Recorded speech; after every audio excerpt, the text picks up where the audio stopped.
word jihad is mentioned in the Quran about 41 times. The words mercy, peace and compassion are mentioned about 355 times. Yes, come in. Come on in, Raz. Sit down, please. Contrary to popular belief in most Western cultures, Islam is a religion that preaches peace and tolerance. Yes, Patricia.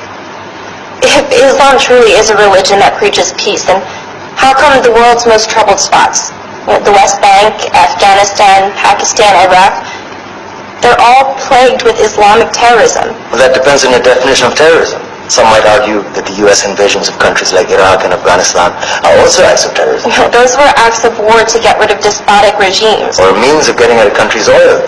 Conspiracy theories. Well, yeah. Yes, please. Go ahead, Raz. Mr. Khan is right. I mean, if we're talking about terrorists, the world's biggest terrorists are the white superpowers. Come on now. No, really, stop and think about it.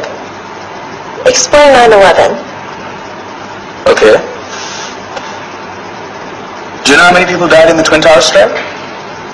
Around 3,000. And do you have any idea how many people died in the bombing of Afghanistan? Take a wild guess. More than 15,000 people died. And that's just conservative figures. About 50,000 tons of explosives were dropped on innocent civilians. Men, women, children. Yeah, but that was because of the Taliban. Now that you brought it up, did you know that the Taliban was a creation of the CIA? To fight the Russians. Whatever. They were still harboring terrorists. Yeah, right. Terrorists that were never found. Just like the weapons of mass destruction that were never found in Iraq. Do you want to get into the death toll in Iraq?